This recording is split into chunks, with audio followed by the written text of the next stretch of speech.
дар доираи нақша чорабиниҳои ҳукумати ҷумҳурии Тоҷикистон бо ташаббуси мақомоти иҷроияи ҳокимияти давлатии ноҳияи Вахш дар қисмҳои ҳарбии Кумитаи ҳолатҳои фавқулода ва мудофиаи граждании мамлакат воқеъ дар ноҳияи Вахш чорабиниҳои гуногун роҳандозӣ карда шуд. Дар ин рӯз масъулин ва меҳмонон аз ҳолати будубоши сарбозон дидан карда бо шароити хизмати онҳо дар қисми ҳарбӣ ки ҷавобгӯи талаботи замона аст аз наздик шинос шуда барои содиқонаву сарбаландона адо намудани хизмати модар ватан сарбозону афсаронро ҳидоят намуданд.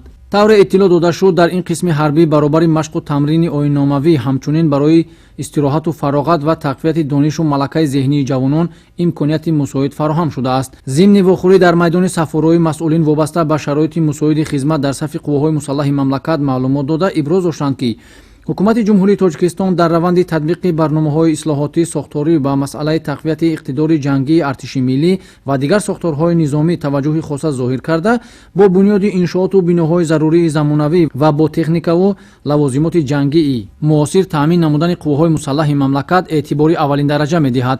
қувваҳои мусаллаҳи ҷумҳурии Тоҷикистон дар даврони истиқлоли давлатӣ марҳила ба марҳила рушд карда нерӯ ва қудрату тавоноии он ба як ниҳоди пуриқтидори муосир табдил ёфтааст ки имрӯз пурра ҳимояи марзу буми меҳани аҷдодиро ба дӯши худ гирифтааст. тавре иттилоъ додаанд дар анбори қисми ҳарбӣ барои муҳлати муайян ба қадри лозима маводи ғизоӣ захира карда шудааст. дар суҳбат сарбозон иброз доштанд ки имрӯз барои сарбаландонаю содиқона адо намудани хизмати модар ватан бояд ҳар як ҷавон масъулияти бештар зоҳир намояд, зеро ҳимояи марзу буми меҳан қарзи фарзандии ҳар яки мо ба ҳисоб меравад.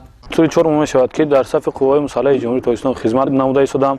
хизмат кардан дар шароити имрӯза хеле хуб аст, чӣ тавре ки мо ҳама рӯза бо хӯрокҳои гарму нарм, либосҳои ғавзи зимистона таъмин мебошем, ҷои хоби гарм. ба ҷавонони кулли Тоҷикистон гуфтаниам ки хизмат дар шароити имрӯза хеле хуб аст ва ба сафи қувваҳои мусаллаҳи ҷумҳурии Тоҷикистон шомил шуда қарзи хешро ба ватани худ адо намоянд, чунки ҳимояи марзу бум ин вазифаи муқаддаси ҳар як ҷавонмард аст.